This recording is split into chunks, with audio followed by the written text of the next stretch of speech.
দালাল আমরা যদি পাকিস্তানের দালাল হতাম বিগত 16.5 বছরে একবার হলেও পাকিস্তানে যাইতাম।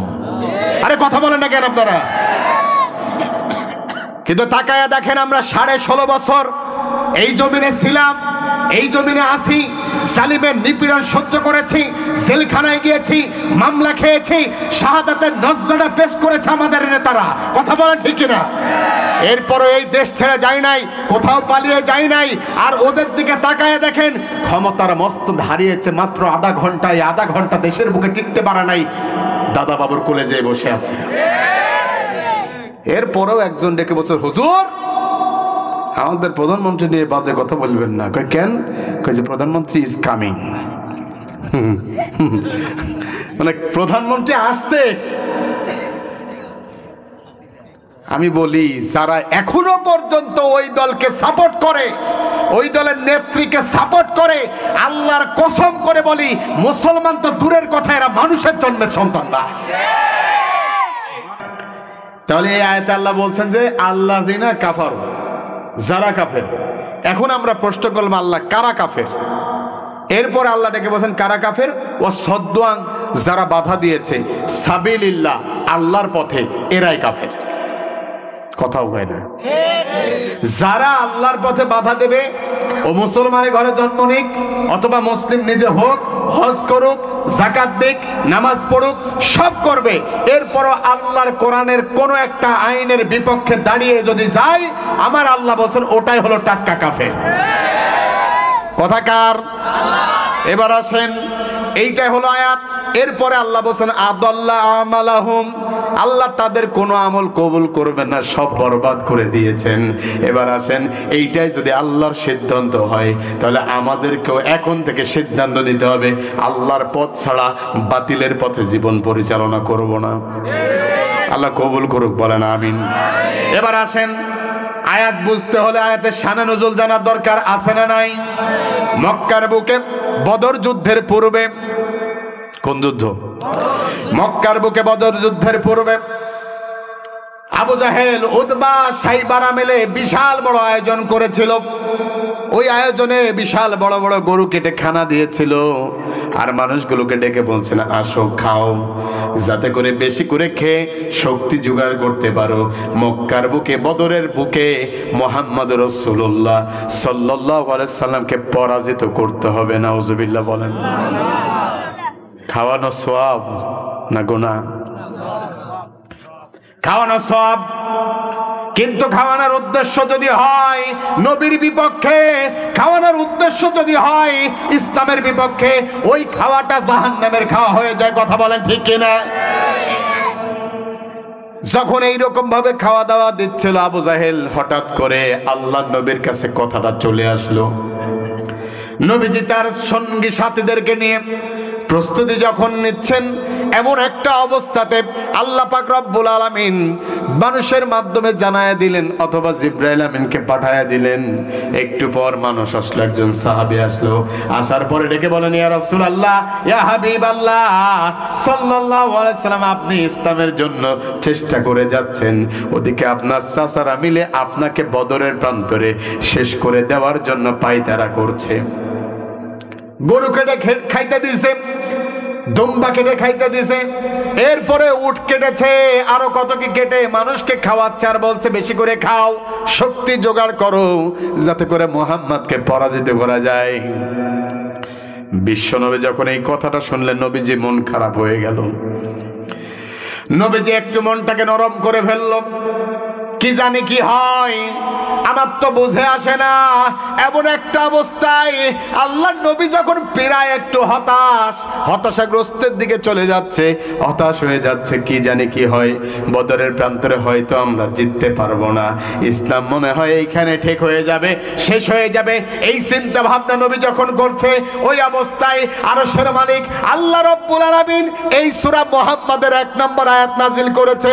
আর ডেকে বলেন, নবী হতাশ হওয়ার দরকার নাই, ভেঙে পড়ার কোনো দরকার নাই। মনে রাখবেন, বিজয়ের মালিক আবু জাহেল নয়, বিজয়ের মালিক আমি আল্লাহ। আশাহত হইও না কো তুমি, বলবো রাগ হবে না তো ভাই? তাহলে আমার সাথে একটু বলেন, আশাহত হইও না কো তুমি, ব্যথাহত হইও না কো তুমি, না হয় হলো মন শুকনো কোনো মরুভূমি। আল্লাহু আকবার বলেন।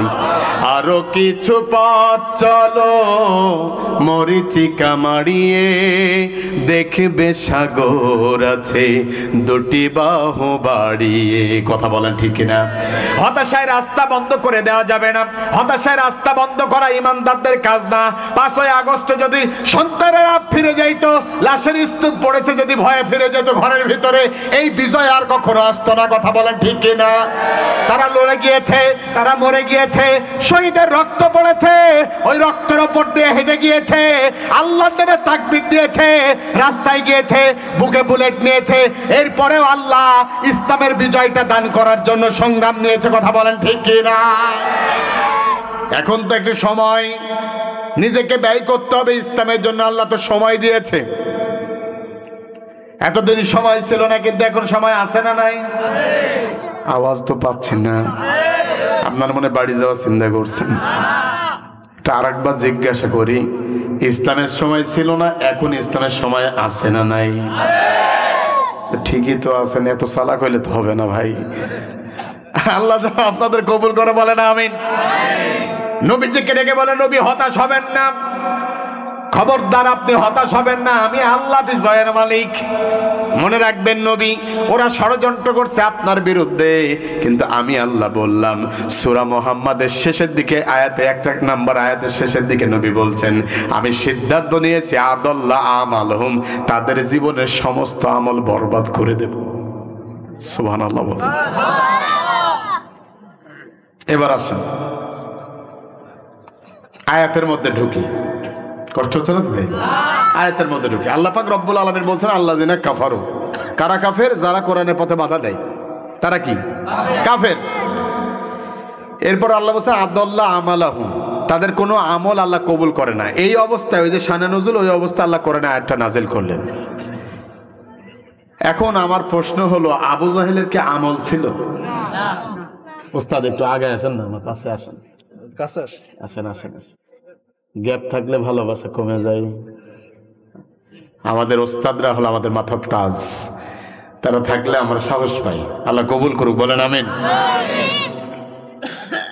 তো এই অবস্থায় আয়াতটা নাজিল হলো।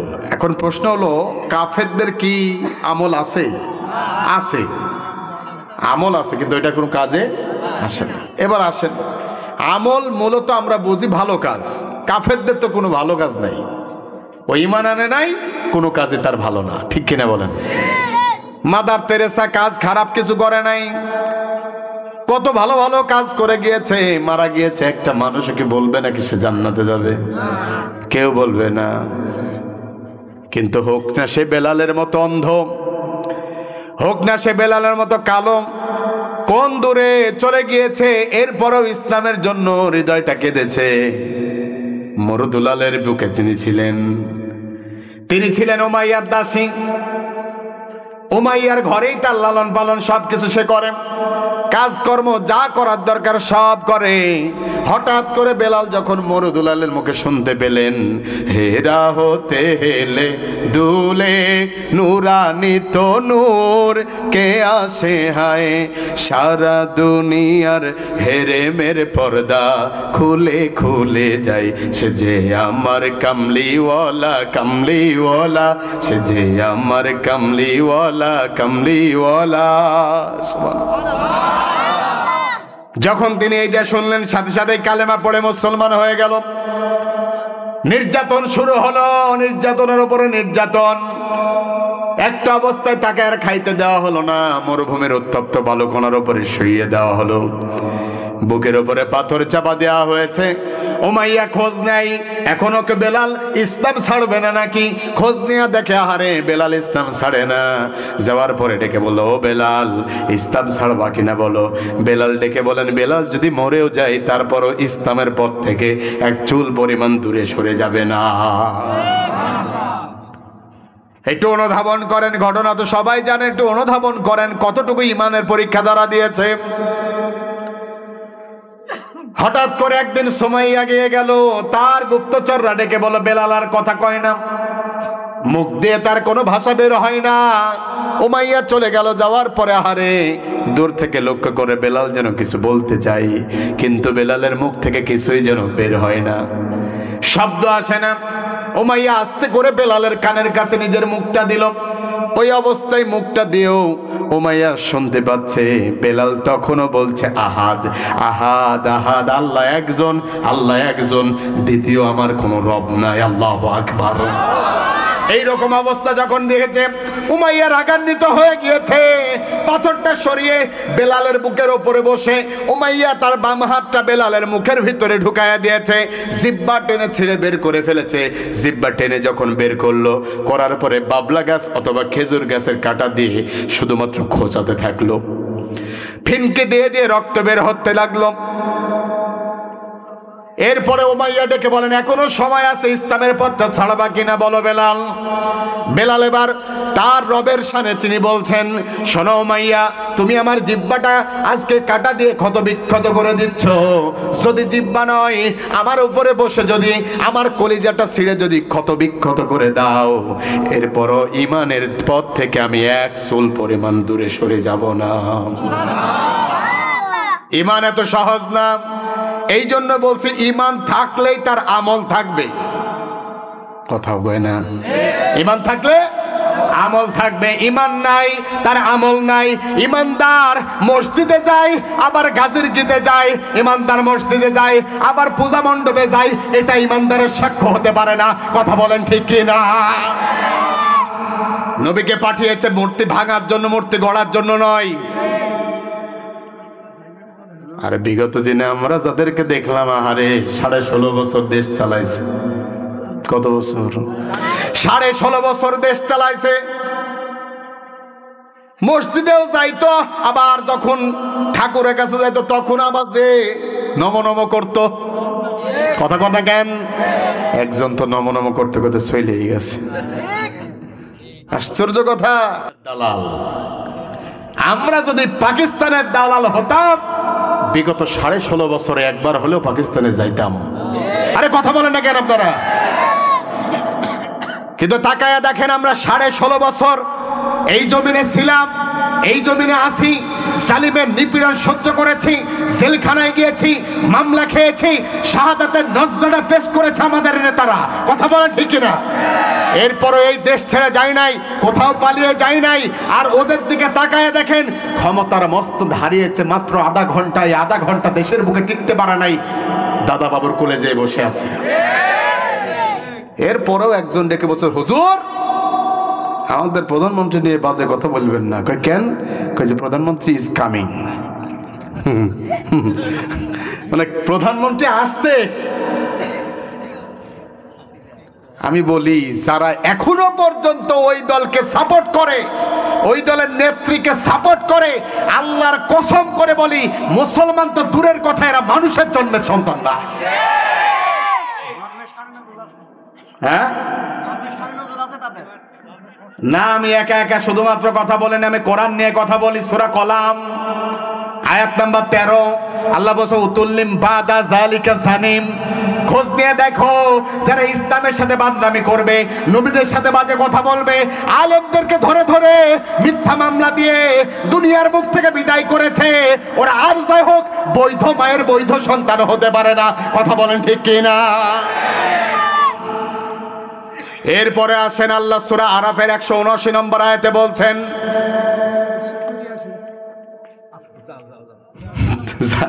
ঘুরে আসেন। তবে একটা লুজ হইলেও তো হবে না। ওই যে সৌদি আরবে যাওয়ার পরে ওস্তাদ, সৌদি আরবে যাওয়ার পরে একজন আমার সামনে পুলিশকে ডেকে বলছে, বাংলাদেশের লোক তো সরল লোক, কয় যে ভাইজান আমি মুতবো। মুত মানে ওস্তাদ তো মৃত্যু। পুলিশ ধরে ডেকে বলছেন লা তামুত, খবরদার মুতবি না।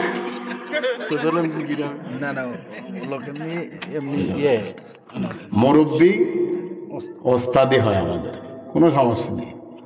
আপনাদেরকে নিয়েই তো আমরা সামনের দিকে যাব ইনশাআল্লাহ। আল্লাহ কবুল করুক, বলেন আমিন। এটাই শিক্ষা, বয়সের একদিনও বড় যে তাকে ওস্তাদ বলা যায়। পৃথিবীতে একটা ওই যে পাঠশালা, বিশ্বজুড়ে পাঠশালা মোর সবার আমি ছাত্র, ছাত্র হন আল্লাহ সম্মান বৃদ্ধি করে দেবে। উস্তাদ হতে যাবেন লাথি মেরে ফেলে দেবে। আরে কথা কন ঠিক না? সূরা আরাফের 179 নম্বর আয়াতে আল্লাহ বলেন বালহুম আদল। আল্লাহ বলেন উলাইকা কাল আনআমে। এতটুকু বলে আল্লাহ থেমে যেতে পারতেন। আল্লাহ বলেন যে ওরা চার পায়ে জন্তু জানোয়ারের মতো। এরপর আল্লাহ ডেকে বলছেন না, বালহুম আদল, চার পায়ে জন্তু জানোয়ারের চাইতেও নিকৃষ্ট। আরে কথাও কয় না রে। কারা? ওই যে ওরা। কারা? ওই যে ওরা। আশ্চর্য কথা, অসংখ্য শহীদের রক্ত ঝরেছে, অসংখ্য ভাই বোনেরা এখনো পর্যন্ত হসপিটালে মুমূর্ষ অবস্থায় আছে। এতগুলো মায়ের বুক খালি করার পরে তাদেরকে যারা সাপোর্ট দেবে ওরাও সেই গুণে গুণান্বিত, এরা যারা সাপোর্ট দেয় তারা ওই একই গুণে গুণান্বিত। কথা বলেন ঠিক কিনা? চোরকে সাপোর্ট দিলে সেও চোর। কথা কন না কেন? আমরা ভদ্র, আমরা ভদ্র। এই টুপিওয়ালা, এই দাড়িওয়ালা যদি অভদ্র হতো, আল্লাহর কসম এই জমিনে লাশের উপরে লাশ পড়তো। কথা বলেন ঠিক কিনা? আমরা কাউকে আঘাত করি নাই, তোদেরকে ক্ষমা করে দিয়েছি। এরপরও যদি ক্ষমা না থাকে তাহলে নমরুদকে ঠেঙানোর জন্য মশা আল্লাহ রেডি আছে। কথা কোন ঠিক কিনা? আল্লাহ আমাদের বোঝার তৌফিক দান করুক। কষ্ট হচ্ছে নাকি ভাই? আশ্চর্য ব্যাপার। আপনি মুসলিম, আপনার দলের নাম হবে ইসলাম। এছাড়া অন্য কোন দল, অন্য কোন মত, অন্য কোন আদর্শ থাকবেন না। আল্লাহ বলছে ওয়া মাইয়াবতাগি গায়রাল ইসলাম দীনান ফালা ইকবাল মিনহু ওয়া হুয়াল আখিরাতু মিনাল খাসিরিন। সূরা আলে ইমরানের 85 নম্বর আয়াতে আল্লাহ পাক রব্বুল আলামিন বলছেন ইসলাম ছাড়া অন্য কোন পথে শান্তি আছে, মুক্তি আছে, এইটা যদি কেউ ভেবেও নেয়, আমার আল্লাহ বলছেন ওটা টাটকা বেঈমান, ওর জন্য আছে ক্ষতিগ্রস্ত জাহান্নাম। কথা বলেন ঠিক কিনা? এরপরে আল্লাহ ডেকে বলছেন ইন্না দীনা ইনদাল্লাহিল ইসলাম। ইসলাম ছাড়া কোনো দল নাই, ইসলাম ছাড়া কোনো নীতি নাই, ইসলাম ছাড়া কোনো আদর্শ নাই। একটাই আদর্শ, একটাই নীতি, একটাই দল মুসলমানদের জন্য, সেটা হলো ইসলাম। কথা বলেন ঠিক কিনা? ইতিহাস থেকে মোরা জানলাম মুক্তির পথ হলো ইসলাম। আমার মনে হয় আপনারা থাক, গানে যাচ্ছেন আর। হ্যাঁ, তাহলে আপনারা আমার সাথে একটু হ্যাঁ না শুরু করেন, একসাথে বলেন, বললেও সব হবে। বলেন ইতিহাস থেকে মোরা জানলাম মুক্তির পথ হলো। আবার বলেন ইতিহাস থেকে মোরা জানলাম ঘুরে গেল যুগের চাকা, তন্ত্র মন্ত্র সবই ফাঁকা। আরে কথা বলেন ঠিক কিনা? ঘুরে গেল যুগের চাকা, তন্ত্র মন্ত্র সবই ফাঁকা। জানতে গিয়ে থমকে গেলাম, জানতে গিয়ে থমকে গেলাম, রাসূলের পথ ধরলাম। ইতিহাস থেকে মোরা জানলাম মুক্তির পথ হলো। সুবহানাল্লাহ বলেন। এই তো সুন্দর হচ্ছে, আপনারাও পারেন। তাহলে ইসলাম ছাড়া অন্য কোনো দল কোনো মুসলিম করতে পারে না। আমি কোনো দলকে আঘাত দিয়ে কথা বলার দরকার নাই, বলবো না এই দলই করেন, আমি সেটাও বলবো না। আপনি যে দল করেন অ্যাজ ইউর উইশ, আপনার সেটা ব্যক্তিগত ব্যাপার, আপনার ইচ্ছার উপরে ছেড়ে দিলাম। কিন্তু এমন কোন দল করবেন না কবরে বাড়িতে যদি জিজ্ঞাসা করা হয় যে এটার নামই বলতে পারবেন না। এমন দলও আছে না? নাই। দলের নাম কি? কই ধরো আনো খাই, ধরো আনো খাই, এ হলো দলের নাম। এমন কিছু করা যাবে না। দল তো ওইটাই করতে হবে যেই দলের নেতা নিজে খায় না, অপরের খাবারের খোঁজ নেয়। কথা বলেন ঠিক কিনা? প্রিয় ভাইয়ের আমার, তাহলে এই অবস্থায় যখন আয়াতটা নাজিল হয়ে গেল, আল্লাহ পাক রব্বুল আলামিন ডেকে বলেন নবী আপনাকে আমি হতাশ করব না, আমি বিজয়ের মালিক। বিশ্বনবী বদরের প্রান্তরে গেল, আল্লাহ বিজয় দান করে দিল। একটু জোরে বলা যাবে কি সুবহানাল্লাহ? এখন আসেন, বাধা তো ওই সময় ছিল, এখন কি আছে নাকি? এক গ্রুপ বলছে না, আর এক গ্রুপ বলছে হ্যাঁ। এবার আসেন, যদি এই রকমের শুরু হয়ে যায় তাহলে আল্লাহর কোরআনের কাছে চলে যাওয়া লাগবে। আল্লাহ বলছেন দুইটা মত যদি হয়ে যায়, একজন বলছে বাধা আছে আর একজন বলছেন নাই। এখন মতামত যদি নিতে হয় আল্লাহর কোরআন থেকে নিতে হবে। সুবহানাল্লাহ বলেন। আল্লাহ পাক রব্বুল আলামিন বলেন ওয়াকালাল্লাযীনা কাফারু লা তাসমাউ লিহাযাল কুরআনি ওয়ালগাউ ফীহি লাআল্লাকুম তাগলিবুন। আল্লাহ পাক রব্বুল আলামিন বলছেন এই সময় বাধা, ওই সময়েও কিন্তু বাধা ছিল। কথা বলেন ঠিক কি না? যখন নবী তেলাওয়াত করেছে আল্লাহ বলছেন ওয়াকালাল্লাযীনা কাফারু, ওই দিন কাফেররা বলেছিল। আমরা বললাম আল্লাহ কোন দিন বলেছিল? আল্লাহ বলছেন শোনো কোন দিনের কথা আমি বলছি, ঘটনা জানা শিক্ষার জন্য বলছি। কষ্ট হচ্ছে না তো ভাই? সেই দিনের কথা আল্লাহ বলছেন শোনো কোন দিন? যেই দিন বিশ্বনবী তার ঘরে তেলাওয়াত করছিলেন কোরআন। ঘরের চারপাশে আবু জাহেল, উতবা, শাইবা, ওয়ালিদ ইবনে মুগিরা এসে দাঁড়িয়ে গেছে, কোরআন শুনতে লেগে গিয়েছে। রাত গভীর থেকে গভীরতর হয়ে গিয়েছে, ফজরের আজান হয়ে গেছে। সুবহানাল্লাহ বলেন। ফজরের আজান হয়ে গিয়েছে, বিশ্বনবীর কোরআন তেলাওয়াত হয়ে তারা যাইতে পারে না। শেষমেশ যখন আজান হয়ে গেল, মনে মনে ভাবতে লাগলো আহারে আজকে যদি আমাকে দেখে ফেলে তাইলে তো সমস্যা হয়ে যাবে। এই জন্য তিনি দৌড় দিলেন। চারজন চার কোনায় এসে দাঁড়িয়েছে, চারটা দেওয়ালের পাশে, কিন্তু কেউ জানে না কারোর খবর। সুবহানাল্লাহ বলেন। কোরআন তেলাওয়াত শুনতে শুনতে রাত যখন গভীর হয়ে যায়, দৌড় যখন দিতে যায় একজনের সাথে ধাক্কা লাগিয়ে দেন। কে? ধাক্কা লাগার পরে ডেকে বলেন কে রে? কয় আমি আবু জাহেল। তুই কে? আমি শাইবা। তুই কে? আমি মুগীরা। তুই কে? আমি আবু সুফিয়ান। আবু জাহেল এবার ডেকে বলেন তোরা দলের নেতা, তোদের যদি ঠেকাতে না পারি তাহলে কর্মীদেরকে আমি ঠেকাবো কেমনে? এখনো একই দৃশ্যের অবতারণা বিগত দিনেও ছিল কি ছিল না? এই অবস্থা যখন হয়ে গেল, দোষ তো একা আবু সুফিয়ান করে নাই, আবু জাহেলও করেছে। আবু জাহেল এবার ডেকে বলছেন আবু সুফিয়ান বেশি বেশি বাড়াবাড়ি করো না, তুমি কিন্তু আসছো। আবু সুফিয়ান এবার ডেকে বলছেন আবু জাহেল তুইও তো আসছিস, এত বাড়াবাড়ি তোর কেন? আবু জাহেল বুঝতে পারলো না, এখান থেকে কিছু সিদ্ধান্ত নিতে হবে, এভাবে হবে না। আস্তে করে ডেকে বলছেন ভাই যা হবার হয়েছে মাফ করে দে সবাই সবাইকে, বাড়ি চলে যা, আর কখনো আসবে না। বাড়ি চলে গেছে। আবু সুফিয়ান মনে মনে ভাবতে লাগলো আজ যেহেতু আবু জাহেল নিষেধ করেছে, আবু জাহেলের মতো নেতা যখন নিষেধ করে ঠেকানোর ক্ষমতা কারণ নাই। কারণ আবু জাহেল ছিল ওই সময়ের স্বৈরাচার। কথা বলেন ঠিক না? আবু সুফিয়ান এবার ভাবলো আবু জাহেল যেহেতু নিষেধ করছে সে তো যাবেই না, আর একজনও যাবে না, আমি আজকে ফাঁকা যাব। সুবহানাল্লাহ বলেন। আশ্চর্য হয়ে যায় এই জায়গাতে, সেই সময় 1446 বছর আগে কাফেররা আল্লাহর নবীর তেলাওয়াত শোনার জন্য, কোরআন শোনার জন্য ঘন্টার পর ঘন্টা রাত দাঁড়িয়েছে, রাতে সারা রাত কাটিয়ে দিয়েছে, সারা রাত কাটিয়ে দিয়েছে। আর আজকে এই যে এই পাইপ গাছের এই জায়গাটাই 1 ঘন্টা কোরআনের আলোচনা হবে, আসতেও পারে না অনেকে, আবার আসছে এর মধ্যেও 2-1 উঠে যাবে। আমার তো মনে হয় ওই সময়ের 1446 বছরের কাফের তাদের কেউ পর্যন্ত আজকের মুসলিমরা হার মানিয়ে দিয়েছে। ঠিক বেশি জোরে হইল না? কথা কি ঠিক বললাম না ভুল বললাম? কথা তো ঠিকই, কারণ কোরআনের মাহফিল তো কোনো ইমানদার যেতে পারে না। কথা বলেন ঠিক না? প্রিয় ভাইয়েরা আমার, কষ্ট হলো তো বলেছি সিগন্যাল দেবেন। আল্লাহর নবী বিশ্ব নবী তেলাওয়াত করছে, তেলাওয়াত তারা শুনলেন, পরের দিন বললেন আর আসা যাবে না। আবু সুফিয়ান ভাবলো কেউ যখন যাবে না আমি একা যাব। আবু সুফিয়ান গিয়ে তার জায়গায় দাঁড়াইছে, আর এক জায়গায় দাঁড়ায় নাই। শিক্ষা কি দেখেন এখানে? এই শিক্ষা ওয়ালিদ ইবনে মুগীরা তার জায়গায় দাঁড়িয়েছে, কেউ যাবে না আমি একা যাব, কিন্তু অন্যের জায়গায় দাঁড়ায় না, তার জায়গায় দাঁড়াইছে। শাইবা গিয়ে তার জায়গায় দাঁড়াইছে। আবু জাহেল এবার ভাবছে কিরে ঘুম আসে না, কারণটা কি? ও বুঝেছি, আমার ভাতিজা মুহাম্মাদের তেলাওয়াত এখনো পর্যন্ত আমার কানে আসে নাই। আল্লাহু আকবার।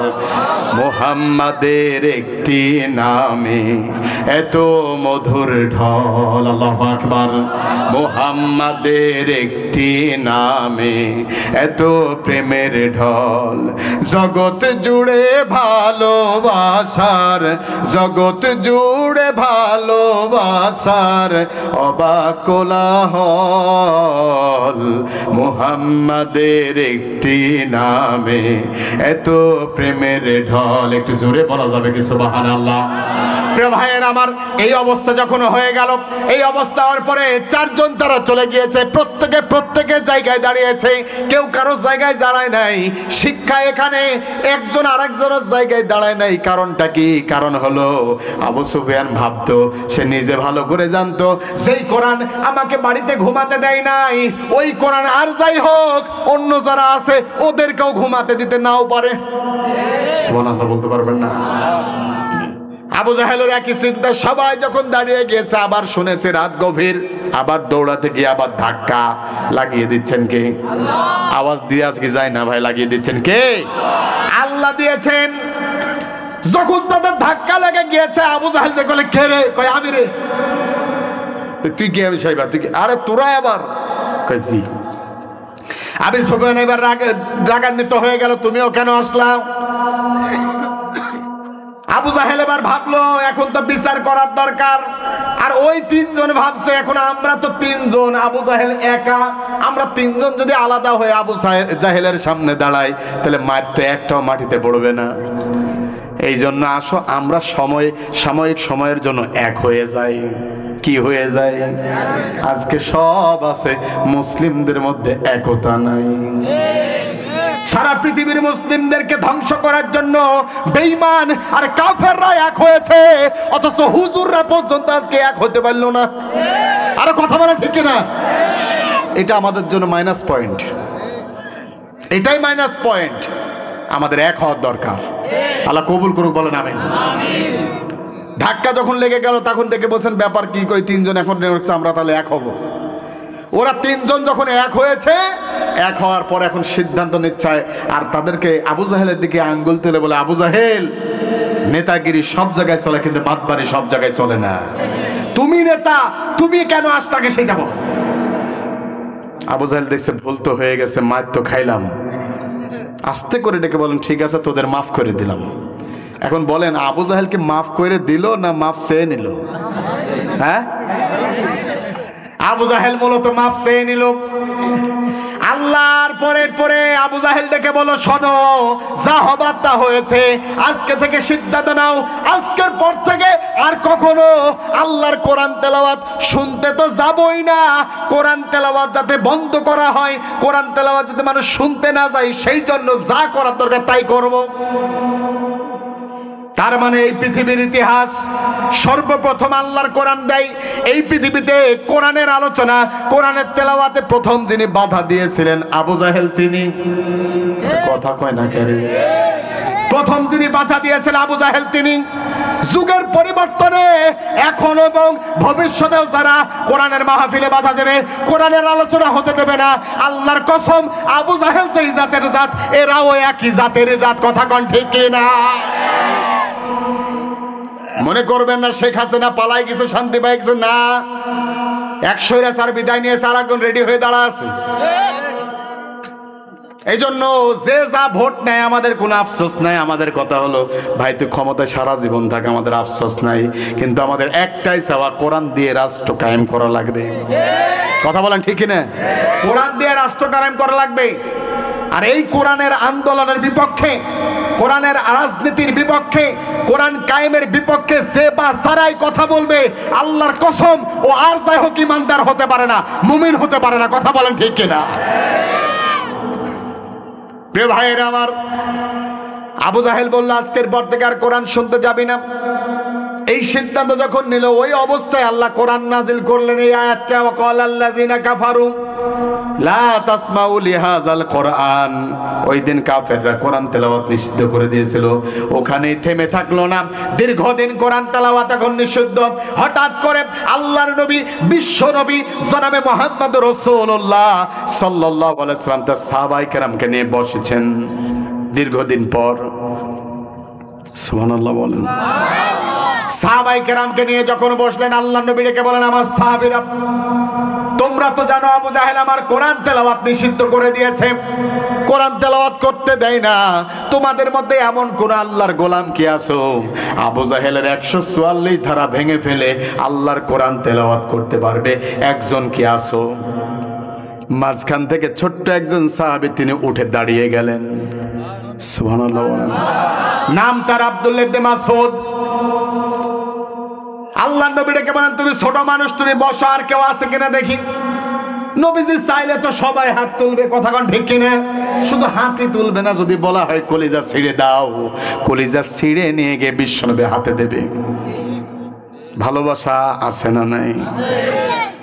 আবারও যখন বলেছে, কে আছো আবু জাহেলের বিপক্ষে যে কোরআন তেলাওয়াত করবে, ছোট্ট আব্দুল্লাহ ইবনে মাসউদ সবার আগে হাত তুলে ফেলেছেন। আল্লাহু আকবার। জোরে বলা যায় কিনা আল্লাহু আকবার? কোথায় আসলাম? পাইক গেছে। কোথায় আসলাম? পাইক গেছে। মজার মানুষ সব। ওই অবস্থায় কষ্ট হচ্ছে ভাই, আপনাদের কষ্ট হচ্ছে? কষ্ট হলে সিগন্যাল দেবেন, আগে তো বলেছে। আচ্ছা দেখে দিলে সে সিগন্যালটা আছে কিনা ভাই, তো বিচারক তো আছি। একটা তাকবীর দে, লিল্লাহে তাকবীর আছে আগের মতো। এই যে এই পাশের একটা লোক মুখ খুলুন, আপনি বললেন আছে ভাই, আছে। আমি না আপনার এলাকার লোক না। আচ্ছা এই পাশের ভাইদেরকে কোনো গুনাহ টোনা হয়েছে নাকি? একবার যখন আল্লাহু আকবার বলবেন, আমি তো বললাম 80টা সওয়াব তো আপনার আমলে লেখাই হচ্ছে, হরফে হরফে সওয়াব। সুবহানাল্লাহ বলেন। সবাই মিলে একসাথে পড়েন আল্লাহু আকবার। তা ওই যে মুখ নড়েই না, আমি তো মুরব্বী না, তো আমি দেখতে পাচ্ছি। আচ্ছা এই বাসের এই পাশে যারা আছেন, মুখ কতক্ষণ নড়বে না? আল্লাহ নবী বলছেন, কোরআন হাদিসের মাহফিলে বসার পরে যারা সুবহানাল্লাহ, আলহামদুলিল্লাহ, আল্লাহু আকবার, ঠিক বেঠিক, হ্যাঁ না, এগুলো উচ্চ স্বরে বলে না, এরা হলো হুতুম পেশার মতো করে যারা বসে থাকে, আল্লাহ নবী বলছেন এরা হলো বোবা শয়তান। তাহলে আশায় যখন এসেছি ভাই, কষ্ট করে আল্লাহর জন্য। কার জন্য? আমি জানি এখানে সিয়াম হুজুরের জন্য কেউ আসে নাই। আল্লাহি আল্লাহি রব্বিল কাবা, আমি এত বিশ্বাস করে আল্লাহর কসম, আমি হুজুরের জন্য কেউ আসে নাই। এখানে এসেছি আমরা কোরআনের জন্য, ঠিক না ভাই? এই কোরআনের জন্য যেহেতু এসেছি, তাহলে আসেন। এই ডান পাশের লোক যারা আছেন আপনারাও বলবেন, বাম পাশের ভাইয়েরা আছেন বাবাজিরা তো। আচ্ছা ডান পাশের আপনারা বলবেন না, বাম পাশের আপনাদের দিয়ে শুরু করি, যদিও ঠিক না, তারপর আপনাদের শুরু করি। আপনারা একটু বাদাম খাওয়া বন্ধ করেন প্লিজ। ওই যে বলছে না প্লিজ ক্ষমা করে দেন, তো ওই রকমই বলছে যে প্লিজ। আল্লাহ বলছে, ওয়াইজা কুরিয়াল কোরআন ফাসতামিউ লাহু ওয়া আনসিতু লাআল্লাকুম তুরহামুন। যদি মনোযোগ সহকারে শোনো আল্লাহর কোরআন, আসমানের রহমতের দরজাগুলো আমি খুলে দেব। আর যদি বাদাম খান, বাদাম খাওয়া হালাল, কিন্তু কোরআনের মাহফিলে বসে বসে বাদাম খাওয়া এটা হলো হারাম। কারণ আল্লাহ মনোযোগ দিয়েছেন, মনোযোগ দিতে বলেছেন, চুপি সারে খাইতে, চুপি সারে শুনতে বলেছেন। এখন যদি বাদাম চিবন, কি যদি বাদাম খান, তাহলে মনোযোগ তো বাদামের প্রতি থাকবে। ভালো বাদাম খাইলাম নাকি এর মধ্যে পোকা সহ গেল, কতক্ষণ? এই জন্য ওইদিকে যাওয়া যাবে না। এবার আসেন তাহলে একটু পরীক্ষাটা দিয়ে তারপরে সামনে যাই। এই ভাইয়েরা, মানে আমার বাম পাশে আপনারা বলেন তো আল্লাহু আকবার। আমি বুঝতে পারছি আপনারা রেডি ছিলেন না। চাদর থেকে মুখ খুলুন, দয়া করে মুখটাকে বের করো, হাতটাকে এইভাবে উঁচু করুন, হাতটাকে এইভাবে উঁচু করুন, হাতটাকে এইভাবে উঁচু করুন। হাত তুলতেই পারছে না, এরা যাবে যুদ্ধের ময়দানে। হায় হায়, হাত তোলেন ইমানের জন্য ভাই। এখানে আমার কোনো স্বার্থ নাই, স্বার্থ কার? আপনার। আল্লাহর কি স্বার্থ? আপনার স্বার্থ। হাত নিয়ে পড়েন লিল্লাহে তাকবীর। লিল্লাহে তাকবীর পড়তে বললাম। আমি যদি লিল্লাহে তাকবীর বলে আপনারা কি বলবেন? আচ্ছা আবার আপনি বললেন না জানেন, লিল্লাহে তাকবীর। আচ্ছা থাক, হয়েছে। এবার ডান পাশে যে ভাইয়েরা আছেন যুবকের সংখ্যা বেশি দেখছি, অবশ্য মানুষও দু একটা বেশি আছে। আচ্ছা, আপনারা একটা বলেন তো, লিল্লাহে তাকবীর। হ্যাঁ, কেউ ছোট কেউ বড় না, আমরা ইমানের জন্য সবাই সমান, ঠিক কিনা বলেন? সবাই মিলে পড়েন আল্লাহু আকবার। আল্লাহ কবুল করুক, বলেন আমিন। যতক্ষণ কথা বলবেন না হুজুর ওয়াজ করতে পারবে না, যত ভালো হুজুর হোক। আর সাতক্ষীরার মানুষ আর পাইক গেছে মানুষ একই, হুজুর গরম না হলে এরা গরম হয় না, বিশাল ব্যাপার। আল্লাহ যেন আমাদের কবুল করে, বলেন আমিন। কিন্তু দেখেন এই যে ভাই, দেখেন সুন্দর করে যে বসে আছে, এটাই ভালো লাগছে। আলহামদুলিল্লাহ, জান্নাতের পরিবেশ যেন এমনই হবে। সুবহানাল্লাহ বলেন। প্রিয় ভাইয়ের আমার, খেয়াল করুন ভালো করে। আব্দুল্লাহ ইবনে মাসউদ ডেকে বলেন, ইয়া রাসূলুল্লাহ, আমি পারবো আপনার কোরআন তেলাওয়াত করতে, আমার অনুমতি দেন। কোন আব্দুল্লাহ ইবনে মাসউদ? ছোট্ট সাহাবী, যার পা গুলো ছিল ছাগলের পায়ের সমান সমান। এরপরও তিনি যখন এই কথা বললেন, আল্লাহর নবী সাহাবীকে তার পা দেখে অনেক সাহাবায়ে কেরাম হাসি তামাশা করত, ঠাট্টা করত। আল্লাহর নবী ডেকে বলেন, ও আমার সাহাবীরা, আব্দুল্লাহ ইবনে মাসউদের পা দেখে হাসি তামাশা করো না, ঠাট্টা করো না। কিয়ামতের ময়দানে যদি উহুদ পাহাড়কে এক পাল্লায় তুলে দেওয়া হয়, আব্দুল্লাহ ইবনে মাসউদের দুইটা পা যদি আরেক পাল্লায় তুলে দেওয়া হয়, উহুদ পাহাড়ের চেয়েও আব্দুল্লাহ ইবনে মাসউদের পায়ের ওজন আরো বেড়ে যাবে। আল্লাহু আকবার। সেই সাহাবী কোরআন তেলাওয়াত করতে গেলেন, যাওয়ার পরে কাবার সামনে চত্বরে দাঁড়ালেন, দাঁড়িয়ে তিনি কোরআন তেলাওয়াত শুরু করলেন।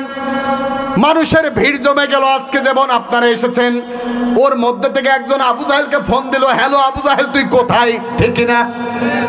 বলছে ঠিক। মোবাইল ছিল ভাই ওই সময়? হ্যাঁ, মোবাইল তো ছিল না, তাহলে ঠিক হইলে কেমনে? আপনারা মনোযোগ আপনাদের আছে কিনা এটা দেখছি। ওর মধ্যে থেকে একজন মুনাফিক চলে গেল, দৌড়ে চলে গেলে আবু জাহেলকে বললেন, ও আবু জাহেল, সব শেষ। কি তোর 144 ধারা ভেঙে 288 ধারা বানাই দিছে। বিগত দিনেও মুনাফিকের বাচ্চারা আমাদের যা ক্ষতি করেছে, ভারতের মোদিও আমাদের এত ক্ষতি করে নাই। আশ্চর্য কথা, ঈমান এনেছে, শুধুমাত্র কোরআনের দাওয়াত দিয়েছে। আল্লাহর কোরআনের দাওয়াত দেওয়ার কারণে মিথ্যা মামলা দিয়ে রাতের আধারে পুলিশ নিয়ে এসে ধরায় দিয়েছে। কথা বলেন ঠিক না? এমন পরিবেশ ছিল কি ছিল না? আজকে তারা কোথায়? আজকে কোথায়? আমারে দেখে কয়, হুজুর জামাত ইসলাম হয়ে যাব। কি হব? আমাকে দেখে বল, হুজুর জামাত ইসলাম হয়ে যাব। আজ তোর মতো মুনাফিকের জায়গায় জামাত ইসলাম কখনো হয় না। জামাতে এমন কোন দল নাই, জামাত ইসলাম এমন কোন দলই না যেই দলে টাউটার, বাটপার আর মুনাফিক থাকে। কথা বলেন ঠিক না? এমন একটি দল যেই দলের শুরুটা হয় কোরআন দিয়ে, শেষটাও হয় কোরআন দিয়ে। কথা বলেন ঠিক না? এত সোজা, চাইলে হয়ে গেল, চাইলে হয়ে গেল। আশ্চর্য ব্যাপার। আল্লাহর কোরআনের পথে যারা চলেছে, অসংখ্যবার জীবন দিয়েছে, হত্যা মামলা পর্যন্ত তাদের দেওয়া হয়েছে, তাদেরকে মামলা দেওয়া হয়েছে, তারা নাকি রাস্তায় আগুন ধরাইছে, এরপর রাস্তায় গাছ ফেলে দিয়ে মানুষকেও কষ্ট দিয়েছে। ইমানদাররা মানুষকে কখনো কষ্ট দিতে পারে না। কথা বলেন ঠিক না? ওরা অন্যায়ভাবে বিগত দিনগুলোকে আমাদেরকে থাকতে দেয় নাই, ঘর বাড়িকে লুট করেছে। এমনও হয়েছে সাতক্ষীরার মুহাদ্দিস আব্দুল খালেক সাহেবের বাড়িতে তারা ভাঙচুর করেছে, বুলডোজার দিয়ে ঘরটাকে ভেঙে ফেলেছে। আসার সময় পুলিশ বাহিনীর কিছু কুলাঙ্গার ছিল, তারা গুলি করে 2টা গোয়ালের গরুকে পর্যন্ত তারা হত্যা করেছে। আশ্চর্য বিষয়। এই জন্য বলি ভাই, আমি গতবার বলে গিয়েছিলাম, আবু জাহেল এসেছিল, টিকতে পারে নাই। নমরুদ এসেছিল, টিকতে পারে নাই। ফেরাউন এসেছিল, টিকতে পারে নাই। নব্য যুগের নব্য আবু জাহেল আর তাদের প্রেতাত্মা, তারাও কখনো টিকতে পারবে না। আল্লাহ সেটাই আমাদেরকে দেখিয়েছে। কথা বলেন ঠিক না? এই জন্য এই জমিনে কোরআনের রাজ কায়েমের জন্য যদি আরেকবার বদর আর উহুদের মতো, তাবুকের খন্দকের মতো মাথায় কামনের কাপড় বেঁধে ময়দানে ঝাঁপিয়ে পড়ে বুকের তক্ত রক্ত নিতে হয়, আমি জানতে চাই পাইক কাসার কোন কোন মুসলমান বুকের তক্ত রক্ত নিতে পারবেন? 2 হাত তুলে দেখার মারা লাগে।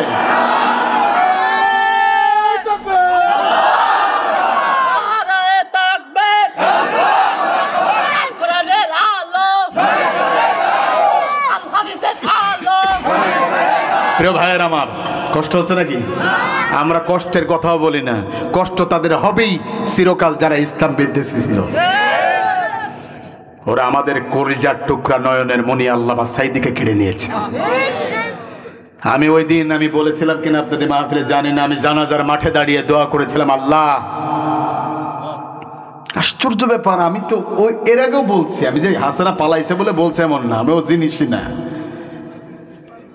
আমি সেই সময় থেকে কথাগুলো বলি। সাতক্ষীরার চেয়ারম্যান সাইদ মেহেদি বলে এক কুলাঙ্গার আছে, এ আমার মাইক কেড়ে নিয়ে বলছে যে হুজুর আপনি আমাকে চেনেন?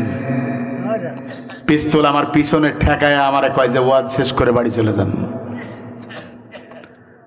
এরপরও আলহামদুলিল্লাহ কোরআনের হক কথা থেকে সরে আসে নাই। আর এখন তো মাঠ আমাদের, পরিবেশ আমার। এখন কাউয়া চাচাকে বলবো, কাউয়া কাকাকে বলবো, কাকা আসেন, এখন মাঠও আমার, খেলোয়াড়ও আমাদের। যদি সাহস থাকে আর ক্ষমতা থাকে তাহলে আইসে দেখেন, একবার খেলা হবে। আরে কথা কর না কেন? খেলা হবে না, এখন তার ওই সিরকুট আসার সাহস নাই। হুজুর শেষ করেন, আছে নাকি? এখন আসছে রিকোয়েস্ট, পালিয়ে গেছে কাউয়া কাদের গানটা শুনবে। তো এখন আমি গানটা মানে শোনাতে যাচ্ছি না। ওই যে গান, পালিয়ে গেছে কাউয়া কাদের, কেউ জানে না খবর তার। আপনার মনে শুনতে চান না? থাক, শোনেন। আচ্ছা, কে কে শুনতে চান হাত তোলেন। এই যে হাত নামান, এবার তো পা উঠে যাবে মনে হচ্ছে। আমিও বলবো, কিন্তু শোনেন, এইটা একটা ব্যাক সাইডের গান, একটা ব্যাক সাইডের, তো এই জন্য এই গানের শিল্পীও আমি, সমস্যা নেই। আমার বিশ্ববিদ্যালয় ভাইয়েরা ওরা লিখছে, ওরা গাইছে, এরপরে আমিও গাইছি, এটা ইউটিউবে আছে। তবে এইটা যেহেতু আলোচনার মধ্যে আসছে না, আমরা একটু পরে বলবো ইনশাআল্লাহ। ওই যে বলছিলাম মাঠও আমাদের, খেলোয়াড়ও। কাকা তো ওইটাই বলতো, আসো। কই হদিস পর্যন্ত নাই। এটাই হবে। শহীদের রক্তের সাথে যারা বেঈমানি করে, যারা শহীদদের বিপক্ষে কথা বলে, আল্লাহর কসম ওদের চিহ্ন পর্যন্ত এই জমিনে থাকবে না। কথা বলে ঠিক না? তাকায় দেখেন না, কই তারা? দেশের ভিতরে কিছু কুলাঙ্গার আছে, ওরা জি আপা আপা আপা আপা আপা আপা জি আপা আপা, কই আপা? লজ্জাও নাই, ঘৃণাও নাই, হায়াও নাই, তৃপ্তিও নাই, শরমও নাই। আশ্চর্য কথা, আমি যেই দল করে ওই দলের নেতা যদি পানি খাইতে দেয়, পানি যদি 10 জন মিলে চায়, আমার নেতা নিজে না খেয়ে আমাকে পানি দেবে। আমি যেই মিছিলে যাই, ওই মিছিলে আমার নেতা সামনে থাকে। বুলেট যদি লাগে, নেতার বুকে আগে লাগে, তারপরে কর্মীর বুকে লাগবে। আর তোরা এমন দল করিস, তোদের এমনই নেত্রী, তোদেরকে লাথি মেরে ফেলে পালাইছে, তোদের ভুলেও যায়নি, নিয়েও যায়নি, ঠিক কিনা বলেন? এরপরও লজ্জা শরম নাই, এরপরেও লজ্জা শরম নাই। বুবু শাশুড়ি হইছে, বলবো নাকি? পোলার বিয়া করাইছে, দেওয়ানা বানাইছে। খ্রিস্টান একটা মাইয়া পোলার বধূ বানাইছে। এর আগে বলতে পারে না, এখন বলে। উনি বলেন না, আমার বৌমা খ্রিস্টান না, আমার বৌমা হলো আহলে কিতাব, ফাজলামি করাও। এই জন্য আমরাও লিখি, বুবু শাশুড়ি হইছে, পোলার বিয়া করাইছে। বুবু শাশুড়ি হইছে, পোলার বিয়া করাইছে, দেওয়ানা বানাইছে। খ্রিস্টান একটা মাইয়া পোলার বধূ বানাইছে। বাইরে খ্রিস্টান একটা মাইয়া পোলার বধূ বানাইছে। এ কি করলা বুবু জান, মুসলিম হইয়া কেমনে বধূ বানাও খ্রিস্টান? আছে না নাই? এ কি করলা বুবু জান, মুসলিম হইয়া কেমনে বধূ বানাও খ্রিস্টান? আবার দেশের ময়না ভাইনার পছন্দ হয় না, মানে জয় সাহেবের। আবার দেশের ময়না শয়তানের পছন্দ হয় না, তাই কাওয়াই না সে খ্রিস্টান একটা মাইয়া পোলার বধূ বানাইছে। কথা বলেন ঠিক না? এই তো তাদের নেশার, এইটাই তাদের আচার। পোশাকে দেখলে মনেই হয় না ওটা মুসলিমের ঘরের সন্তান। কথা বলেন ঠিক কিনা? আশ্চর্য ব্যাপার, আমাদেরকে কত রকমের জুলুম করেছিল ওরা। জুলুম করতে করতে মুনাফিকদের কারণে একটা অবস্থায় নিজেদের মুসলিম জাতির পিতাকে জাতির পিতা বলতে সাহস আমরা পাইতাম না, এমন ভাবে জগদ্দল কাফেরের মধ্যে বসে গিয়েছিল, যাতে জাতির পিতা বানিয়ে দিয়েছিল তার বাপকে। আশ্চর্য কথা। আমার বৈষম্য বিরোধী ছাত্র আন্দোলনের ভাইয়েরাও অনেক সুন্দর, মাশাআল্লাহ, ওরাও ছেড়ে দেয় নাই। এরা যখন বলছে জাতির পিতা বঙ্গবন্ধু শেখ মুজিবুর রহমান পদ্মা সেতু হয়ে যায়, দেখেন ওটা লাথি মেরে ভেঙে ফেলে দিয়ে লিখে দিয়েছে জাতির পিতা ইব্রাহিম আলাইহিস সালাম। আল্লাহু আকবার, আরো জোরে আল্লাহু আকবার। গোটা পৃথিবীর মুসলিম জাতির পিতা ইব্রাহিম আলাইহিস সালাম, হুয়া সাম্মাকুমুল মুসলিমিন আসলামিয়া ইব্রাহিম আসলামতু লিরাব্বিল আলামিন। ইব্রাহিম আলাইহিস সালাম ছাড়া আমাদের কোনো জাতির পিতা ছিল না, নাই, ভবিষ্যতেও কেউ আসবে না। কথা বলেন ঠিক কিনা? ভাইয়ের আমার, জাতির পিতা নাম দিলে হয়ে গেল। আরে মুসলিম জাতির পিতা আমাদের ইব্রাহিম আলাইহিস সালাম। আর যদি দেশের জাতির পিতা ইসলামে বৈধতা থাকতো, আর যদি হয়তো কি করাই যদি লাগতো, তাহলে তিনি হতেন আল্লামা দেলোয়ার হোসেন সাঈদী।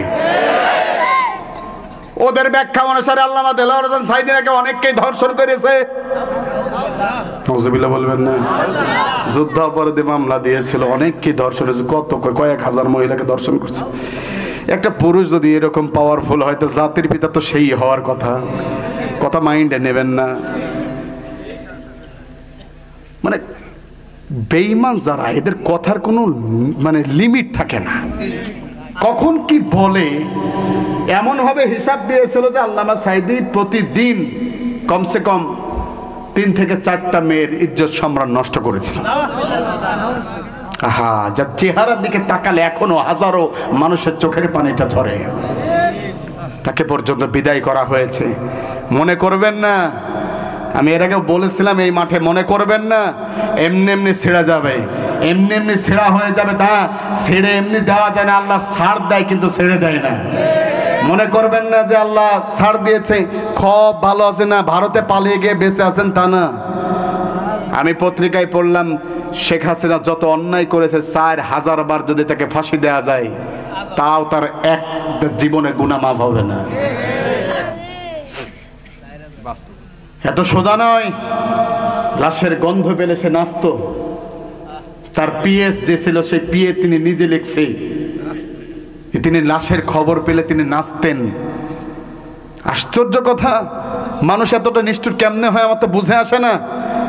এই জন্য বলি আল্লাহ ছাড় দিয়েছে, ছেড়ে দেয় নাই। আল্লাহর কসম করে বলে এই পাইক গাছের ময়দানে আবারও বলে যাচ্ছি, ওই দিন বলেছিলাম 7 থেকে 8 মাস হয়েছে মনে হয় স্বৈরাচার বিদায় নিয়েছে, থাকতে পারে নাই। আজকেও বলে যাচ্ছি, এমনি এমনি স্বৈরাচারের মৃত্যু হয় না, স্বাভাবিক কোনো মৃত্যু আল্লাহ তাদের দেয় না। তারা শহীদ আল্লামা সাঈদীকে হত্যা করেছে, আব্দুল কাদের মোল্লার রক্ত ঝরিয়েছে, মতিউর রহমান নিজামীকে হত্যা করেছে। আল্লাহর কসম, প্রতি ফোঁটা রক্তের বদলা এই জমিনে নেওয়া হবে, এমনি এমনি ছাড় দেওয়া হবে না। প্রিয় ভাইয়ের আমার, জি চাচা, আল্লাহ ছাড় দেবে না ইনশাআল্লাহ। কষ্ট হচ্ছে আপনাদের? আল্লাহ পাক রব্বুল আলামিনের নবী, বিশ্ব নবী সাহাবী যখন কোরআন তেলাওয়াত করছে, মুনাফিকরা বাচ্চা দৌড় দিয়েছে, যাওয়ার কয় করছে সব শেষ। মনে আছে? কয় যে কি শেষ? কয় যে আব্দুল্লাহ ইবনে মাসউদ তোমার ওই নিষেধাজ্ঞা উপেক্ষা করে কোরআন তেলাওয়াত করছে। সুবহানাল্লাহ বলেন। কি করা যায় বুঝে আমার আসে না। আবু জাহেল বলল কি, তাই নাকি, তাহলে চল। জলদি করে দৌড় মেরে আবু জাহেল চলে আসলো। আসার পরে বলল এই থাম। কি থাম? নেতা তো পাওয়ারফুল, বিশাল নেতা। ডেকে বলল তোকে কোরআন তেলাওয়াতের অনুমতি কে দিয়েছে? আব্দুল্লাহ ইবনে মাসউদ ডেকে বলেছেন যে আল্লাহর হাতে আমার জান, সে আল্লাহর নবী আমাকে কোরআন তেলাওয়াতের অনুমতি দিয়েছে। সুবহানাল্লাহ। শুধুমাত্র এই কথাটা বলার কারণে কোনো অপরাধ নাই, শুধুমাত্র এই কথাটা বলার কারণে ডান হাত দিয়ে আব্দুল্লাহ ইবনে মাসউদের বাম গালের উপরে এত জোরে একটা থাপ্পড় মেরেছে, আল্লাহর নবী সাহাবী হযরতে আব্দুল্লাহ ইবনে মাসউদের বাম কানের পর্দাটা ফেটে দরদর করে রক্ত জমিনে পড়তে লাগলো। কি অপরাধ!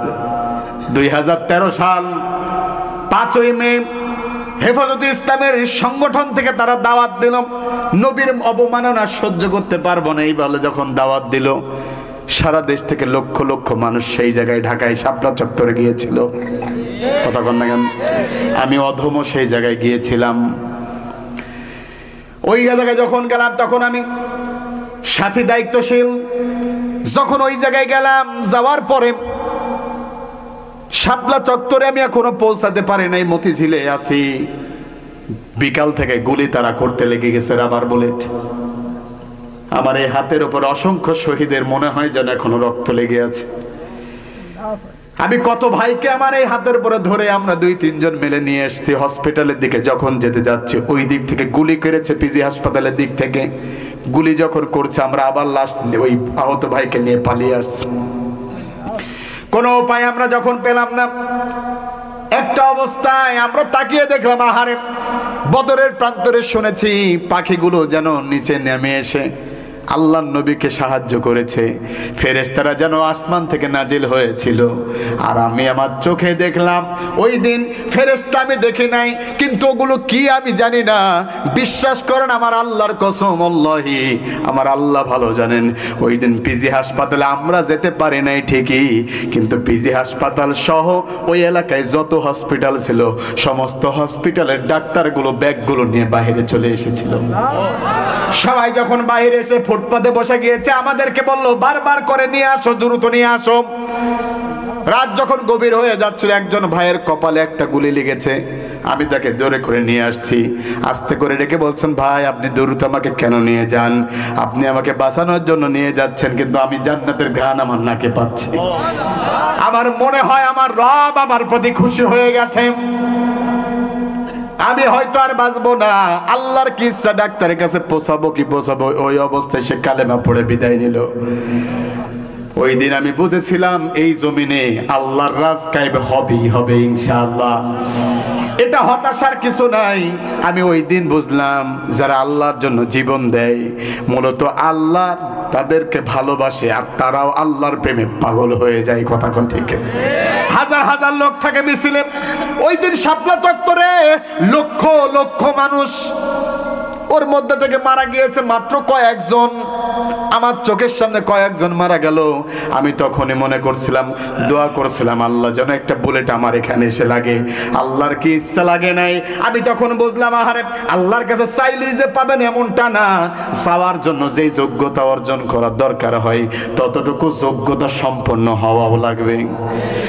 আপনি আমি মনে করতে পারি আল্লামা সাঈদী মারা গেল, তাকে মেরে ফেলা হলো না। ভাই, আল্লামা সাঈদীকে আমরা বাহ্যিক দৃষ্টিকোণ থেকে হয়তো এরকম দেখতে পারি, কিন্তু আল্লাহর কাছে সে এতটাই পছন্দনীয় হয়ে গেছে, আল্লাহর কাছে এতটাই প্রিয় হয়ে গেছে, আল্লাহ তার বান্দাকে।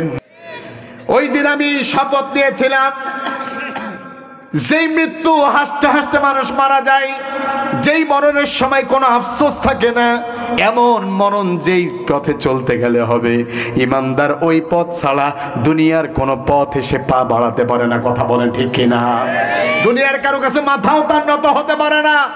এই জন্যই বলি, ফজর জোহর আসর আর মাগরিবের সাথে যে আল্লাহর কাছে আমাদের মাথাটা আমরা নত করি, আমাদের কপাল দিয়ে সিজদা করি, ওই মাথা দুনিয়ার কোনো স্বৈরাচার, কোনো বেঈমান, কোনো কাফেরের কাছে নত হতে পারে না। কথা বলেন ঠিক কিনা? প্রিয় ভাইয়ের আমার, ওই অবস্থায় আব্দুল্লাহ ইবনে মাসউদের কোনো অপরাধ কি ছিল? বলে গেছেন না? নাই। তাকে যখন থাপ্পড় মারা হলো, ওহো, আমার টাইম যেটা দিয়েছিলাম সেটা শেষ। 11টা, ওই 10টা 10:30 শুরু করছিলাম, 1 মিনিট বাড়তে হয়ে গেছে। আমরা ইনশাআল্লাহ তখন দোয়া করি, আল্লাহুম্মা আমিন। হাত তোলে না তো, এখন শেষ হয়নি তো? অনুমতি দিচ্ছেন? তাহলে অনুমতি যদি দেন, আবারও গত দিনের কথা তুলে নিয়ে আসলাম, একজন উঠতে পারবে না। আমি আপনাদের ধৈর্য তো করবো না, যতটুকু আপনারা চান ততটুকুই দেবো ইনশাআল্লাহ। তবে একজনও উঠা যাবে না। রাজি আছেন? কারা কারা রাজি নাই হাত তোলেন। এটা ভালোবাসা থেকে উঠে গেছে, আল্লাহ কবুল করুক, বলেন আমিন। তাহলে এখন থেকে যদি কেউ ওঠে, উনি যাই যাক, লুঙ্গি কোথায় থাকবে? জায়গায় থাকবে,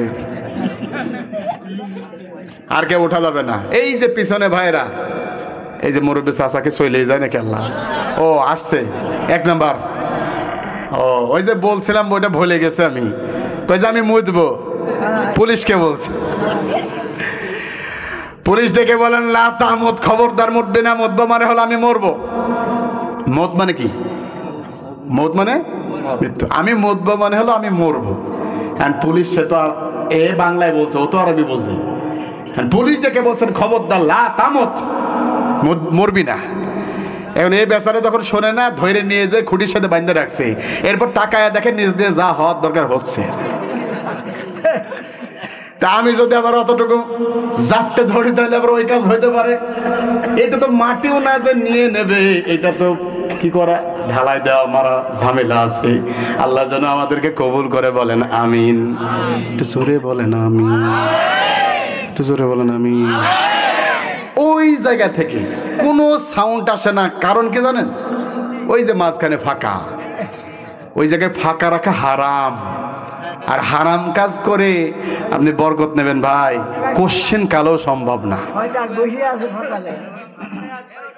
আল্লাহ যেন আপনাদেরকে কবুল করে, বলেন আমিন। ভাইয়েরা আমার, আব্দুল্লাহ ইবনে মাসউদের বাম কানের পর্দাটা ফেটে দরদর করে যখন রক্ত বের হচ্ছে, ওই অবস্থায় আবু জাহেল ডেকে বলেন খবরদার, আর কখনো তেলাওয়াত করবি না। যদি তেলাওয়াত করিস তাহলে পরের বার কিন্তু ভালো হবে না।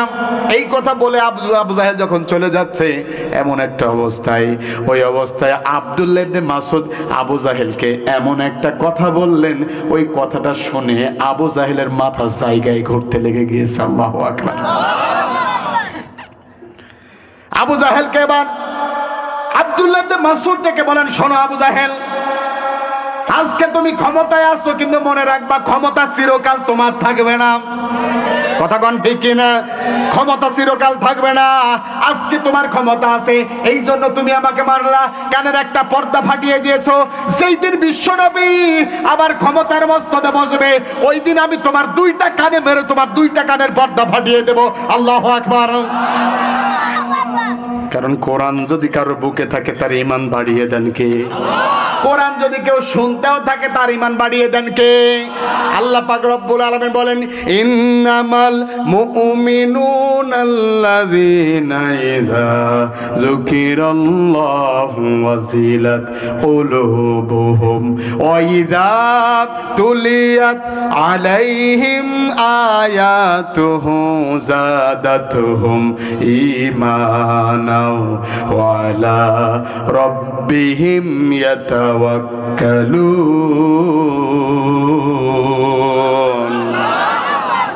আল্লাহ বলছেন কোনো ভয় নাই। কোরআন যখন মানুষ শুনবে, আমি আল্লাহ তার হৃদয়ে আমার ভয়টা জাগ্রত করে দিই। সুবহানাল্লাহ বলেন। 2 নাম্বার যাদাতুহুম ঈমানাও, আমি তার ঈমানটাকে বাড়িয়ে দিই। 3 নাম্বার ওয়ালা রাব্বিহিম ইয়াতাওয়াক্কালুন, ঈমান যখন বেড়ে যায়, দুনিয়ার কাউকে সে বড় করে না, কারোর ভয় সে করে না, একমাত্র আমি আল্লাহ ছাড়া দুনিয়ার কাউকে সে পরোয়া করে না। কথা বলেন ঠিক কি না? ভয় নাই ওরে, কোনো ভয় নাই, আল্লাহ যদি থাকে সহায়। আমার মনে হয় বেশি হয়ে যাচ্ছে, থাক। তাহলে ঠিক বেঠিক বলেন না কেন? ইশারায় বলবেন ঠিক। কি বলবেন? আবার বলেন আমার সাথে, ভয় নাই ওরে, আল্লাহ যদি থাকে সহায়, দুর্গম গিরিপথ পাড়ি দিয়ে যায়, ভয় নাই ওরে, কোনো ভয় নাই। কথা বলেন ঠিক কিনা? দুনিয়ার খেলা ঘরে এসেছো হায়, মরণ তো একদিন ধরবে তোমায়। কিসের ভয়? কোনো ভয় নাই। আল্লাহ দুনিয়া এসেছি, আল্লাহ দুনিয়া থেকে বিদায় নেব, আল্লাহ যেভাবে নেবে ওইভাবেই যাব। কারোর দরকার নেই, কাউকে আমরা পরোয়া করি না, কে কি বললো ওটা আমরা কেয়ার করি না।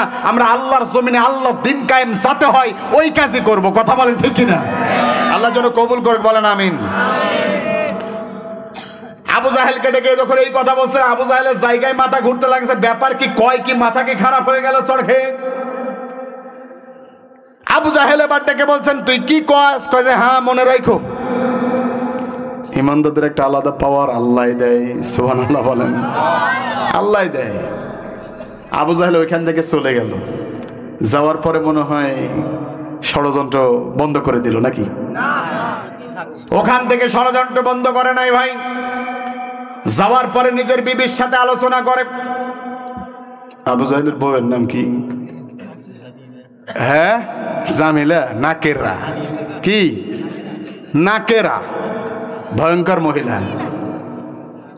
আবু জাহেল যে ডেকে বলছেন,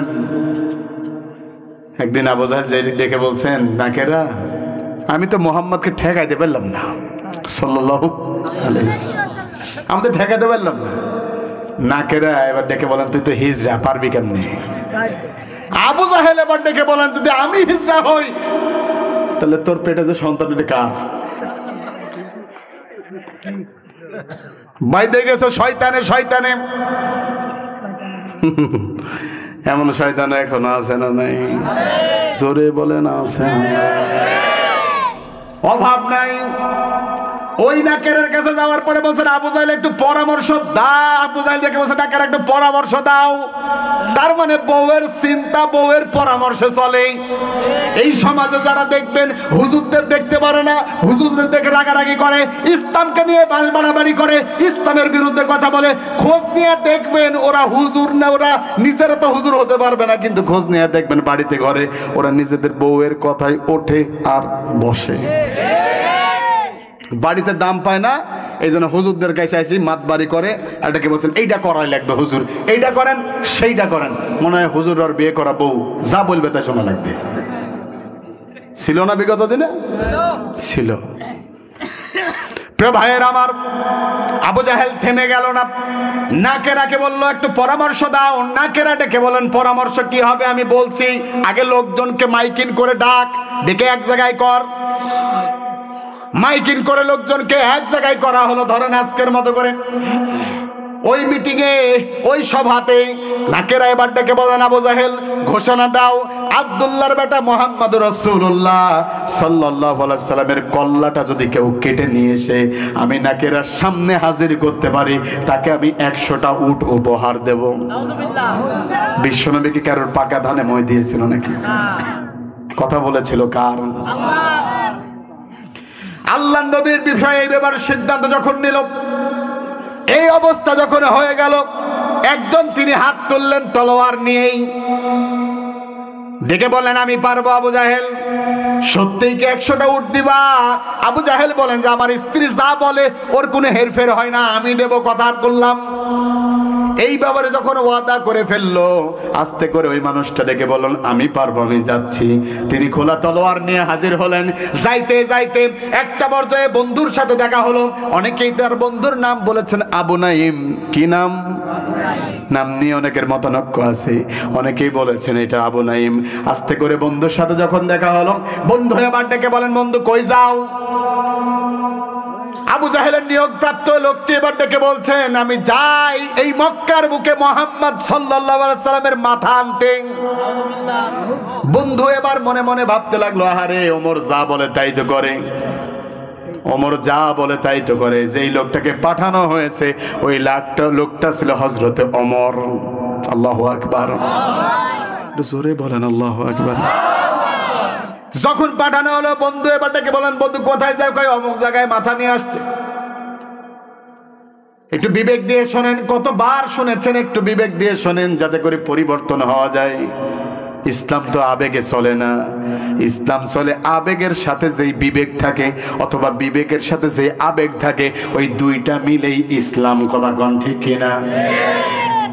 বিগত দিনে এই সরকার মহিলা না হয়ে যদি পুরুষ হইতো, নিজ ইচ্ছাই দায়িত্ব ছেড়ে দিয়ে চলে যাইতো। কত আগে চলে যেত। মহিলা যে হাঁটুর নিচে বুদ্ধি, নিজের তো বুদ্ধি নাই, পরে বুদ্ধি দেয়, ওই বুদ্ধি দিয়ে করে খায় যায়, কে আর করবে?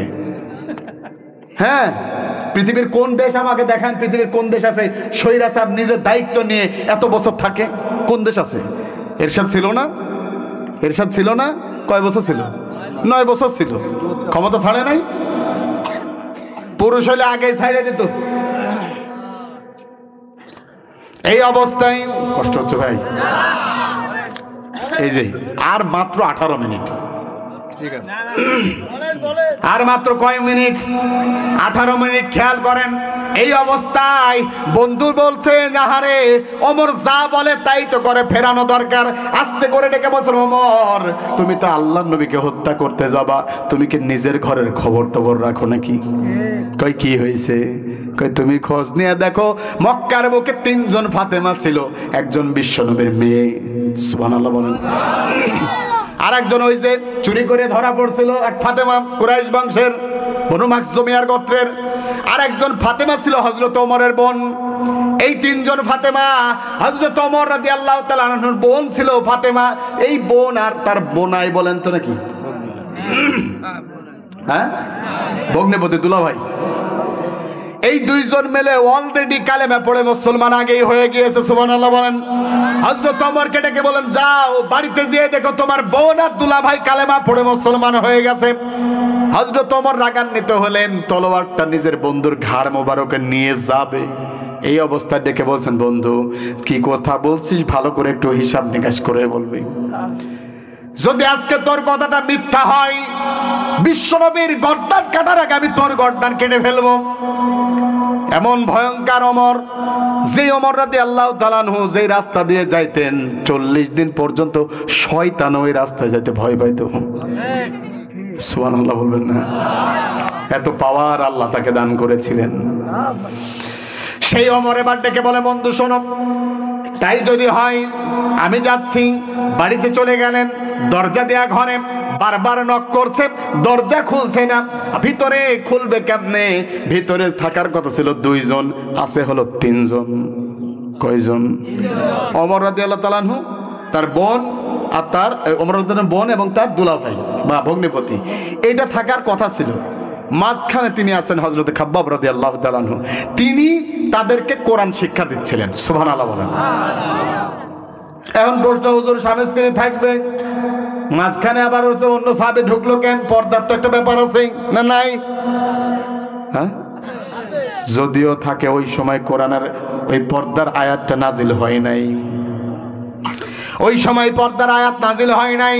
তারপরে ওই সময়ের মা বোনরা যেভাবে পর্দা করতো, 1446 বছর পরে এসে দেখলে, আমাদের মা বোনদেরকে দেখলে বোঝা যায় পর্দার আয়াত মনে হয় এখনই নাজিল হয় নাই। আর কথা কর না, এখনো মনে হয় পর্দার আয়াত নাজিলই হয় নাই। আশ্চর্য কথা, 60 বছর বয়স, বিশাল আল্লাহওয়ালা, 60 বছর বয়স বউয়ের। বিবির বয়স কয় বছর? 60 বছর। বোরকা পরায়া নেকাব দিয়া আচ্ছা মতো ঢাইকা ঢুকা লইয়া যায়, কিন্তু মাগার 16 বছরের বয়সে যে মেয়েটা, একটা বুকে ওড়নাও থাকে না। আরো আসতে বলেন, ঠিক আছে না নাই? আমাদের মা বোনদেরকে অনেক সময় দেখলে চিনাই যায় না। এই যে গতকালকে তো গেল 16ই ডিসেম্বর, রাস্তা দিয়ে যাওয়া আসা আমাদের, আমরা তো এখন প্রশ্ন করবেন, হুজুর দেখলেন কি কেমনে? ভাই ডাইনে যখন তাকাই তখনও মেয়ে, বামে তাকালে মেয়ে, সামনে তাকালে মেয়ে, কোনো দিকে তাকাবো না, উপরে তাকাবো তাও দেখি 3 তলা ছাদের বিল্ডিং এর উপরে আরেকজন মেয়ে। আমরা তো মানুষ, বাঁচতে তো আমাদের হয় নাকি হয় না? কষ্ট হচ্ছে ভাই আপনাদের? বাঁচতে তো আমাদেরও হয়, আমরাই বা কি করব? চোখের সামনে যখন এইগুলো দেখি, বাসন্তী কাপড় পরেছে, হারে মনে হয় যেন তাদের একটা জীবনের বিশাল কিছু এসেছে। এতদিন যেই মেয়েটা ঘর থেকে বের হতো না, বাড়ি থেকে বের হতো না, ওই মেয়েটাও শাড়ি ব্লাউজ পরে রাস্তায় ঘুরে বেড়িয়েছে গতকালকে। এমন ফ্যামিলির মেয়ে আছে না নাই? বিশাল আল্লাহওয়ালা। ওই নামাজ দিয়ে কোনো কাজ হবে না, ওই পর্দা দিয়ে কোনো কাজ হবে না। আমি বলেছিলাম কিনা ভুলে গেছি, আমি এয়ারপোর্টের মধ্যে ঢুকলাম, এমন এয়ারপোর্টে যদি হুজুররা থাকে তাহলে তো আবার মানুষ হা করে তাকিয়ে থাকে, হুজুর মানুষ মানে ঢুকলো কি করি, আর ঢুকলো বের হবে কোন দেখি? আছে না নাই? হুজুর দেখলেই ওদের জন্য অ্যালার্জি। তো একজন দাড়ি লাল, এরপরে চুল লাল, পায়জামা পাঞ্জাবি পরে আছে একটা যুবক, একটা বৃদ্ধ মানুষ আমাকে ডাকলো, হ্যাঁ হুজুর কামিং। গেলাম, সালাম কালাম দিয়ে বসলাম। তখন বলল যে হুজুর আপনি বসেন, আমি একটু আপনাকে একটা কফি খাওয়াই। কোথায় যাবেন? আমি বললাম সৈয়দপুরে। তো কয় যে কফি খাওয়াই। তা বললাম ঠিক আছে। তো উনি ফোন দিয়ে এক জায়গায় বলল যে আম্মু, মানে ওনার মেয়েকে, আর একটা কাপ কফি নিয়ে আসো। ওই আম্মু কফি নিয়ে আসছে, আমি দেখছি যে ওই আম্মু হলো পড়া আছে 3 কোয়ার্টার, মানে এই পর্যন্ত পোশাকই নাই। সুবহানাল্লাহ বলেন, সুবহানাল্লাহ, আল্লাহ নাউজুবিল্লাহ বলেন না। আমি দেখলাম ওই যে, ভাই মনোযোগ আছে কিনা দেখতে হবে, নাহলে তো হবে না। এই ভুলগুলো করি বলেই তো বেঈমানরা আমাদের মাথায় বসে। দে সিল দে, এমন সিল মারছে নেতাকে, নেতা ভোটে পাস করার পরেই প্রথমে ঘোষণা দেয় কোরআনের মাহফিলে কোনো রাজনীতি হবে না। মনে হয় রাজনীতির বাপ দাদার। আরে কথা বলে ঠিক না? আছে না নাই? বিশাল ব্যাপার, বিশাল পাওয়া। কোরআনের রাজনীতি বন্ধ করতেছেন মূর্খ কোথাকার। আল্লাহ কোরআনের রাজনীতি করতে হলে একটা দেশ লাগবে। আল্লাহ সূরা দিয়েছে, সূরা মুলক। মুলকের নামই হলো রাষ্ট্র। মুলক মানে কি? রাষ্ট্র। জনগণ ছাড়া দেশ চলবে না, এই জন্য আল্লাহ জনগণ নিয়ে সূরা দিলেন আদ-দাহার। সম্মিলিত জনগণ, একা একা চললে হবে না। এই জনগণকে ঠিক করবে কে? তিনি একজন নেতা। নেতা দরকার। আল্লাহ পাক রব্বুল আলামিন এই নেতাকে নিয়েও সূরা দিলেন ইয়াসিন। হে সাইয়্যেদ, হে নেতা। সুবহানাল্লাহ বলেন। আল্লাহ কি দেয় নাই? সব দিয়েছে, আমরা বুঝি না। তো যখন আসলো ওই মেয়েটা, কফি কি নেওয়া যাবে বলেন তো? যে অবস্থা। আমি বললাম ভাই সাহেব আপনার কফি আপনি খান, আমি খাবো না। কই কেন? কই আপনার সুরত এত সুন্দর, আর আপনার মেয়ের সুরত কেমন? কই যে হুজুর বাচ্চা মানুষ, আমার বয়স কত? 21 ইয়ার্স। বাচ্চা। তা আমি বললে এই যদি বাচ্চা হয় তাহলে মুরব্বী হবে কিটা?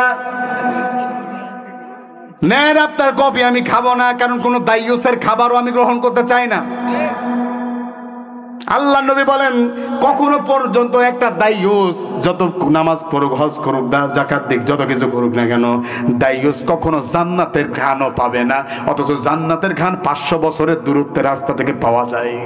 সুবহানাল্লাহ বলেন। অথচ ওই জান্নাতের ঘ্রাণও সে পাবে না। জান্নাতে যাওয়া তো দূরের কথা।